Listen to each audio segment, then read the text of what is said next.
10, we'll get underway. Thank you very much. Quite a busy agenda today, and I know that some of us have got another 2 or 3 meetings on later on in the day, so try and get this done as quickly and as efficiently as possible. Item 1, Sederunt and apologies for the Pension Subcommittee. Thank you, Chairman. I've got 2 apologies this morning from Councillors Dempster and Councillor Nicol. Okay. 2 is the Sederunt apologies of the Pension Board. Thank you, Chairman. I've got apologies from Helen Petley, and I can advise you that David Stainthorpe is now the Chairman of the Pension Board. Welcome your new capacity as Chairman, David. Have we got any declarations of interest from the Pension Subcommittee? No. Any declarations of interest from the Pension Board? No. Minute of the Pension Subcommittee meeting 18 February 2016 for noting. Minute of the Pension Board of the 18th of February. Pension Board members happy to approve that one? Item 7 is External Audit Plan for 2015-16, Head of Finance and Procurement. You, Paul? Thank you, Chair. As members are now aware, the pension fund accounts are no longer part of the Council's overall accounts, but absolutely a standalone set of financial statements, and therefore they're also subject to a separate external audit process. And this morning you've got in front of you the detail of the audit plan that has been put forward by PwC, who are the Council's auditors, and also those of the pension fund. It's fairly standard. There's nothing that the auditors have highlighted from the initial planning work that represents a risk that's specific to Dumfries and Galloway fund. The risk assessment on page 3 talks about some of the key risk issues, but it's important to point out that these are in every one of the audit plans. There's nothing specific about the Dumfries and Galloway's fund that has resulted in these being identified as particular risks. So it's a fairly general audit plan. The accounts are currently being finalised and will be subject to that audit, and then we'll report back to members later in the year on the results of that. Happy to take any questions. Paul, any questions? No. Stephen? Yeah, thank you. It was just on the materiality on page 4, just at the bottom. It sets a de minimis level of 250,000 for formal reporting to the committee. I think I would probably take more comfort if any incidents of like fraud was brought back to the committee, because I don't know if you can really set a de minimis limit on when something's fraud or not. So it's just to see if that would be coming back to the pension subcommittee. If there was anything of the nature of fraud or anything close to that, that would absolutely be reported to members in the committee as a priority. That talks more about, particular kind of not accounting errors, but accounting adjustments that could have been treated differently, and that's why the materiality is set at that level. But anything of a fraud nature would definitely come back to members. No. Members happy to accept the recommendation? Thank you very much. Move on to item 8, Open Government Pension Scheme Administration Annual Update, report by Head of OD, HR and Assets, and it's Stuart Quenaghan that's leading on this one. Stuart. Thank you, Chair. I'll just introduce the report. As members will be aware, the Local Government Pension Scheme has been under several changes over recent years, and particularly in the past 12 to 18 months, we've saw unprecedented levels of change within the scheme.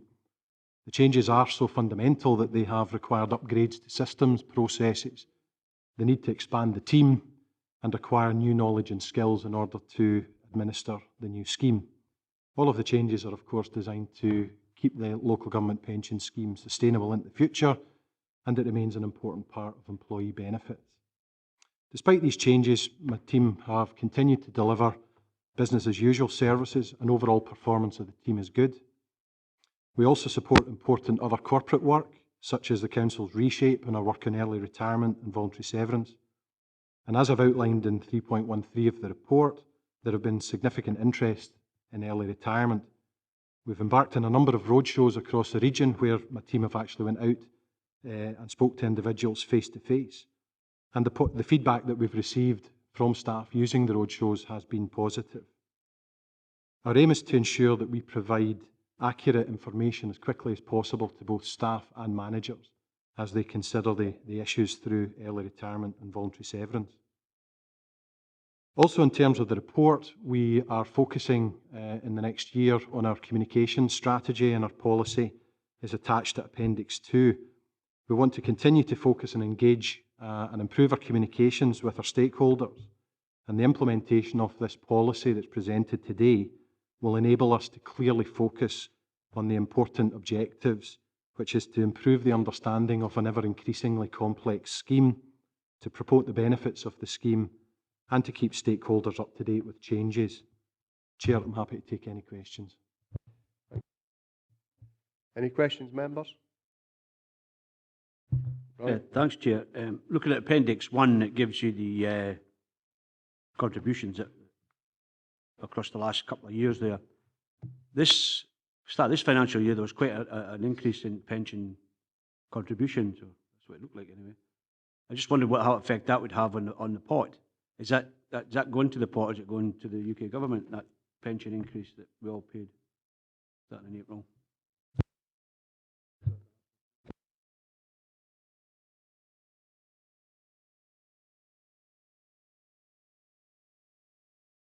Yeah, the national insurance, prior to this year, if you were involved in a separate pension scheme, you were contracted out. So you paid a lower level of national insurance, which was both an employer and an employee cost. That money goes to the central government. There's no such thing as being contracted out now, so everybody pays the same level of national insurance. So it's an increased cost for both the council and the employees, but it goes to central government. No. Ian? Thanks, Chair. Can I just ask in regard to transfers out? As you're probably aware, since the Pension Freedom Act came in last April, local government pension schemes are prohibited from transferring into drawdown or defined contribution schemes. I think the question is, was there a considerable amount transferred out from the local government scheme prior to April last year? And do you expect there to be a significant decrease of transfers out as a result of this in the future? Generally speaking, we have not saw an increase in transfers out in relation to pensions freedom. I think people are required through the regulations to take financial advice. We don't give financial advice. The local government pension scheme remains a good scheme to protect your benefits. Even if you move somewhere else, you might want to retain them in our scheme until retirement. So we haven't seen any particular increase either before or after pension freedom that would suggest that there's a particular trend that people are trying to transfer money out of the fund. Forgive me, but people are not allowed to transfer out since April last year. The local government schemes are prohibiting it. So what my question is, was there quite a substantial amount prior to that when you were able to transfer out of the defined benefit scheme into defined contribution schemes? Consequently, we should see a decrease in the transfers out, because you're simply, the local government schemes, in fact, as far as I can see, most civil service schemes now will not allow a transfer out into a flexi benefit scheme or any defined contribution scheme. So are we anticipating seeing a quite considerable decrease in that transfer out figure? We haven't seen, prior to any implementation of pension freedoms, any particular increase previously where people wanted to transfer out. There are still some transfers that take place with other schemes. However, at the moment, one of the issues that we have within the section is that a lot of the transfers are based on government actuary valuation factors. And these evaluation factors are not actually in place at the moment. So effectively, as we speak, all transfer activity has stopped, and we're not doing any transfer activity at the moment. However, once those factors are available and some transfers will be able to happen, then we will reinstate the transfers. But as I say, at the moment, we're not in a position to have any transfers out. Alistair? Thank you, Chair. Clearly, we're moving towards a pension based on career average rather than final salary.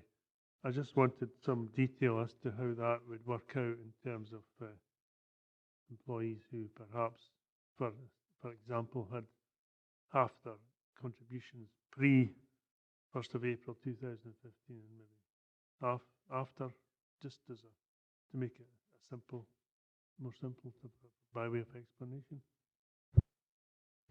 Certainly. The changes that were brought in place actually protects employees based on the old scheme rules before the date of the new scheme.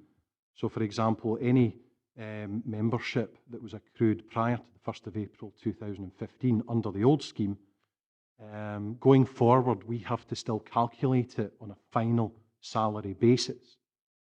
It's only future service, so from the 1st of April 2015 onwards, that proportion of it is calculated on the basis of career average salary. Any further questions? Stephen? Thank you, Chair. It's just on the admin costs presented in Table 3.11. And in 2014-15, it highlights the 34.65 figure and sort of attributes that to the implementation of the new pensions administration system. So it was just to get a wee bit of understanding on it. I see in the following year it's down to 1949. That's not confirmed, and I don't know if that is expected to decrease further or what that's going to finally look like. But I suppose that would be interesting to know. But also the just reading through the 3.7 and 3.8, I'm just trying to get the sense of the timeline, because obviously that 2014-15 year was when the higher costs were incurred, but it was actually the 2015-16 year when the new system was bought. So I'm just wondering, was there how is that explained? I think the fact that our average contribution rate per member is approximately in the region of £20 per member, and there was an increase in that year.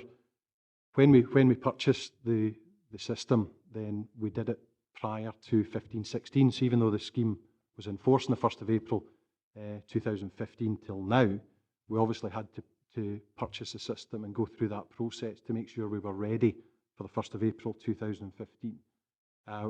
We have a lot of confidence in the system, and in fact we need that system to help us do our business. We have had a system in place for many years, and there's the general costs associated with having a system, which would be normal licensing costs, hosting costs, and general expenses associated with a system. However, when you move to the new system, then of course there are new costs, and that's where the spike has came from by purchasing the new product. And in addition to that, one of the areas where we did incur cost was the data that we had created and developed over the years that we've had a system. Obviously, we didn't want to lose that, so we had to migrate that data across to the new system. So that was an additional cost that had to be put into the project at that time. Thank you. And just on the subsequent years, the cost with that, are you expecting that to decrease further as the system sort of beds in and becomes efficient? Or is that final figure likely to vary upwards? Or do you have any further information on that?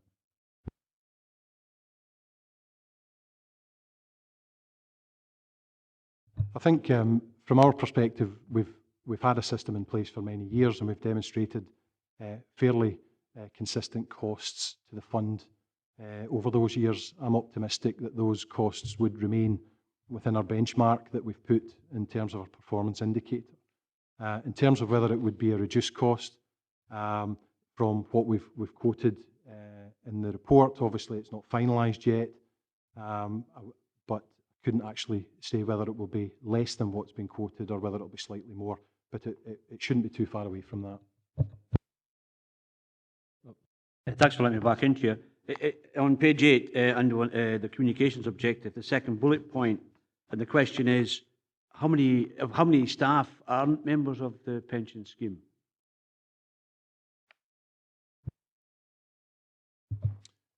We have, I think in Appendix 1, under the scheme profile, We've said that active members at 2015-16 are sitting at 5,786 members.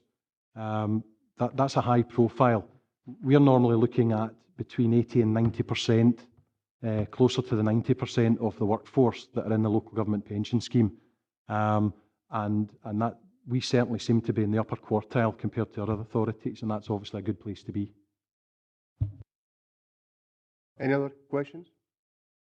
David? Thank you.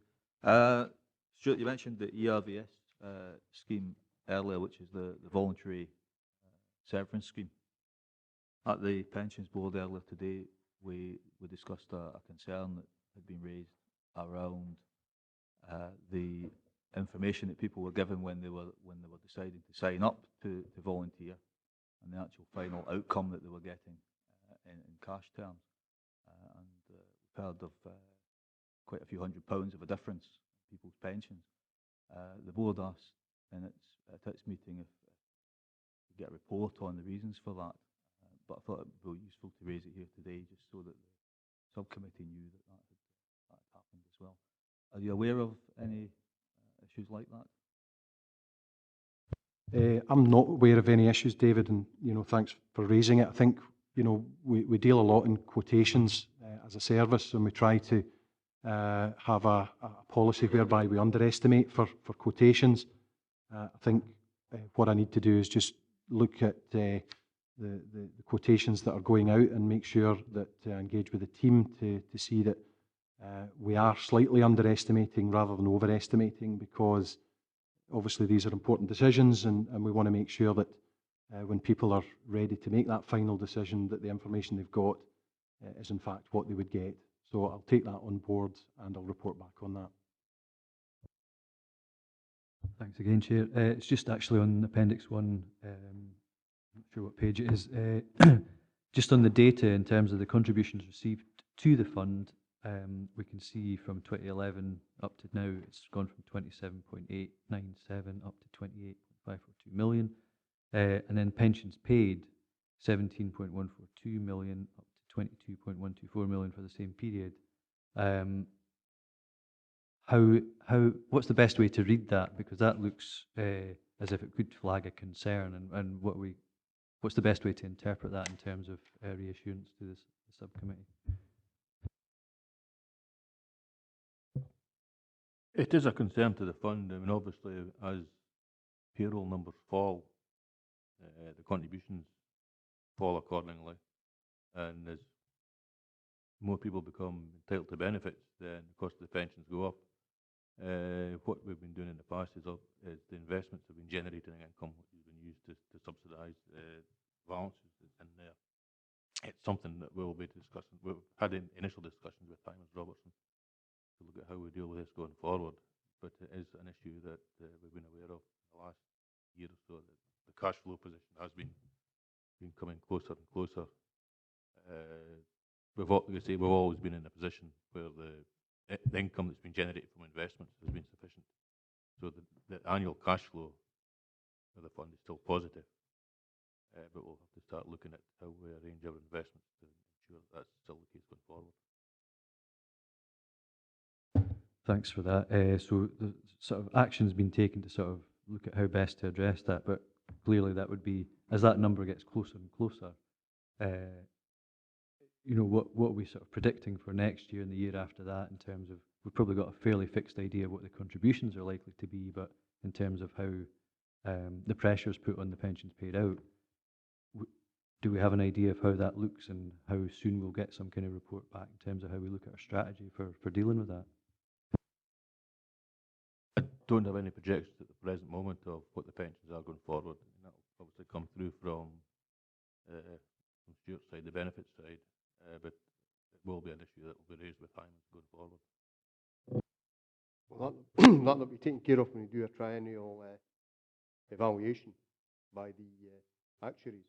But once actuaries do their triennial evaluation, then they will recommend what the contribution should be as an employer, and that should how they balance that probably. I mean, just to add to that, a lot of funds have moved into this position now, whereas historically they didn't need to use any investment at all. Now they're needing to use some of it.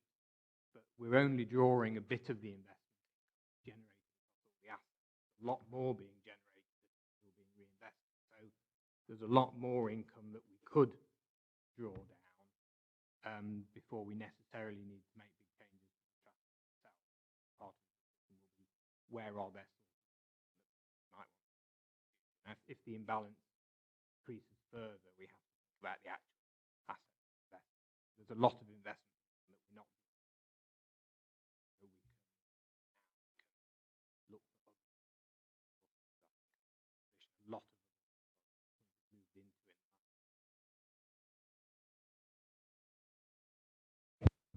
You couldn't tell us what percentage of the income you're actually using at the moment? The last financial year, we called back £3 million from one of the fund managers. We've got an automatic reinvestment policy just now, so everything gets reinvested. Still finalising the accounts. I think that the investment income during the last year was in the region of £9–10 million. And we called back about £3 million just to ensure that we're in a substantial cash position at the year end.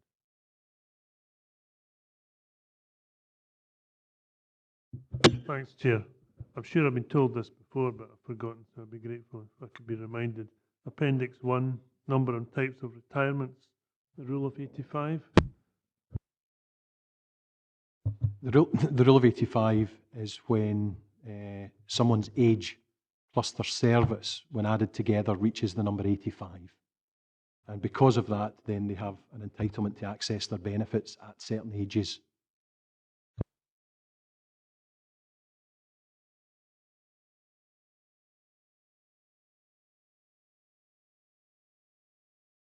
Thanks, Chair. Can I maybe just come back to the previous point regarding the closing of the gap between the level of contributions received and the pensions paid out? That in itself does not at all reflect an issue of affordability or suggest that we are not paying sufficiently into the fund in terms of contributions at the moment. It reflects the growing maturity of the fund, and it's more of a cash flow issue in terms of the need to release investments. It doesn't suggest that we are currently not paying enough in terms of our contribution levels. As Tom says, that's set every year through the triennial valuations, and we're currently contributing at a level which helps meet the current deficit on the fund. That closing of the gap is something we'll see anyway, and that's fully anticipated in funds of this nature. It's more of a cash flow issue rather than affordability. It's just something you said there, Paul, and I'd sort of flagged it just as something to decipher for the average reader. But in 3.16, it's talking about active members has reduced the maturity of the fund, but you're saying there that the fund is maturing there. So I'm just wondering what the position is. An increase in active members reduces the maturity. An increase in pensioners increases the maturity of the fund, and the rate at which our pensioners is increasing by a greater level going forward. But that's what you'd expect to happen. I think probably right in saying that all the LGPS funds that are maturing at the moment are moving in this direction. Yeah, I mean, it's a fairly common feature for the active members before the proportion of overall, although auto-enrolment has given it a bit of a kind of one-off.